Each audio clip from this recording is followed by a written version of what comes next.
All right, we're going to talk about how to take care of your trombone. We call that instrument maintenance, how to maintain your instrument. First and foremost, this trombone is just made of metal. It's just metal, and it's not like steel, like hard as steel. It's made out of brass, which is kind of a soft metal. So if you ding this up against your music stand or a desk or a chair, or you drop it, the metal will bend. It will get bent, and I don't think I have a big dent anywhere on this one, but you can see your instrument might even have a few small dents in it, or maybe it's brand new and it doesn't, but you're gonna get some dents in it from time to time. If it's a tiny little dent, it doesn't really make a huge change to the sound, but if it's a big one or you crease the bell or something, that's when you have to take it into an instrument repair person and they have to fix it. They can fix it, but it costs money, and we just want to take care of our instruments because these things are expensive, and we want to make sure we take care of it as well as we can. Okay, next thing we need to talk about is don't eat a bunch of food or drink a bunch of pop or sugary drinks right before you play your instrument, right? And if you did eat right before you're going to play, go wash your mouth out a little bit, like swish some water in there, get all that gunk out, because when you blow into the instrument and you get that stuff in there, it's not good for the instrument because it can get stuck in there. Not only is food stuck in your instrument disgusting because it can turn into mold or things can grow on the inside of it, and that's nasty. You don't want that. But it can cause your instrument to not function properly too. And if it doesn't get cleaned for a really long time, it can actually corrode the metal. It can, have you ever seen metal that gets rusted through? That's called corrosion, and that actually happens to brass instruments. That's why it's important to keep them clean so that they function properly. All right, let's talk about the slide. The slide is so important. The first thing you need to know about it is it's really fragile. If you dent the slide even just a little bit, it can totally break the slide and it won't function anymore. Because as you look at the slide, it's just this metal moving inside metal. And you look at it, they're just barely thicker or thinner than each other. So we got to take really good care of our slide. Okay? If your slide does, sorry, I'm grabbing some things out of my case. If your slide does get damaged or broken, hello, I'm back. If your slide gets damaged or broken and you can't move it or it's scraping really bad, then you might need to take it in and get it fixed. But before you would do that, you would try to oil the slide. And to oil the slide, what we're going to do is we're going to use a few things to clean it first, and then we're going to oil it. So this is just a soft old t-shirt. It's just an old shirt, right, that I don't wear anymore. And you could use that, or you could use, some just soft cloth. You don't want to use something really scratchy. Just a nice soft cloth. A lot of people like those microfiber cloths. Those are really nice to use. It's a good option. I just use an old shirt. That works. What we're going to do is we're first going to take the inner slide completely off of the outer slide. You're going to set this somewhere safe where it's not going to fall and get dented. Because you dent that outer slide, it's not good for you. And what I'm going to do is I'm just going to take this soft cloth. Mine's a t-shirt. And I just use this as my dedicated cleaning t-shirt. I'm going to wipe all the stuff that's on the slide off. And this slide is actually really pretty clean.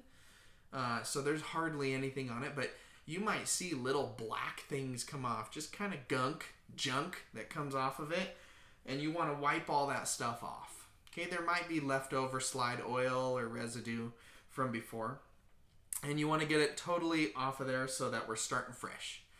Okay, and then the next thing we're going to do is you're going to look at the very end of your slide. You can see right here, you see that thing that kind of looks, it's hard to see in this light. You can see that there's part of the slide right here. And you look at yours, you go, oh, that looks a little thicker on the end. Right on the end, that's a little thicker than the rest of the slide. And this part is called the stocking. The stocking. Why do they call it that? I don't know. But that's what it's called. Okay, and that's the stocking. And that's what actually touches the outer slide and allows it to move easily. So that's the thickest part of your inner slide. So what we're going to do, I'm going to use some slide oil. That's what probably most of your instruments came with. There's some other stuff too.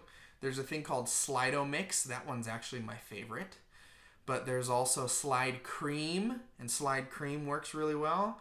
If you have Slide Cream, you'll do similar thing, but you got to do it really lightly. If you use too much Slide Cream, then it gets too thick and gunky. So let's talk about Slide Cream first.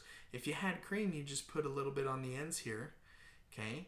And then maybe a little bit more here, and then you just kind of work that in. I'm going to do the same kind of thing with the slide oil. So I'm going to open this up right here, and I'm just going to scoot back so I don't get on my desk, put a little bit of oil on the stocking, just that part that's a little thicker. Just put a little bit. You don't want way too much because it gets too thick. And then I'm going to kind of just work that in a little bit on the end. Just work it in. Then I'm going to set my slide and down on the ground. I'm going to take it not all the way out so it doesn't fall, but I'm just going to let a little bit of that oil slide down one slide. Put some on that one. Put some on the other. And you just kind of got to go by feel. If you put too much on, you'll feel it get gunky. It'll get all gunked up. And I've seen some people, they like to do one slide first and see how it feels, and then they'll do the other slide. And sometimes if your slide's not in good condition, you'll feel it kind of catch on some of that stuff. And then you just kind of work that stuff in. Okay? And that's pretty much it. That's how you keep your slide nice and lubricated and good to go. A sticky slide is like the worst thing on trombone. Your trombone slide, if your slide locks off, you should be able to just let it fall. If you're going like this and it gets stuck in a spot and your hand comes off like that, that's bad. You want it to be able to let gravity pull the slide all the way down by yourself. Okay?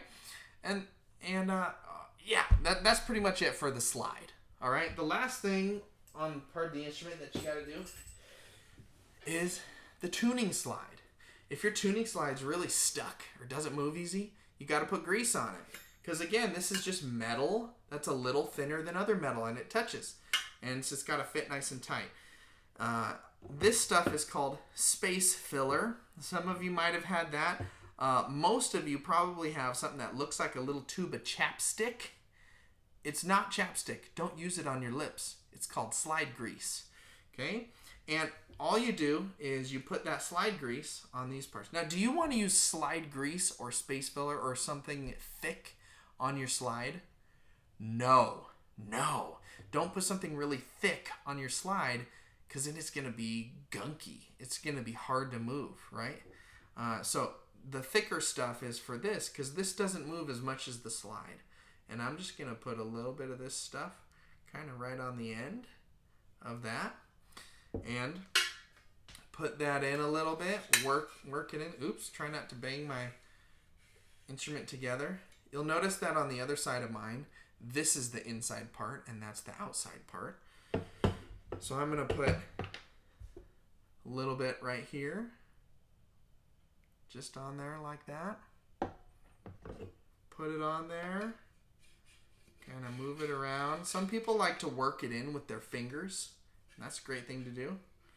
Okay, and then put them both on. And then I can move it nice and easy. And you want to be able to move it pretty easy. It should move easily. Okay, last thing to talk about is kind of long-term maintenance. Every once in a while, you're going to give your instrument what you call a bath. You're actually going to take it apart. You're going to put it in the bathtub, and you're going to take these snakes and these different things. Here's a snake. And you're going to run it through the instrument in the bath to clean out all the gunk. And that's a great thing to do. I'm not going to teach you how to do that now, but we'll learn about it later. Well, you might want to do that every 3-4 months. I say do it quarterly every year. And then, very long term, once a year, it's always a good idea to go get your instrument into a repair shop and have them fully clean it. We call it a chemical clean because they put it in chemicals that clean everything. Or there's also an ultrasonic cleaning, which they put in a bath and it shoots it with ultrasonic like sound waves and cleans out everything too. Those are great things to do once a year to really get your instrument. Your instrument is like a car. Every once in a while it needs a tune-up. You got to give it a tune-up. You got to get it working really nice and well. So that is how you take care of your trombone. You got to make sure it works super good.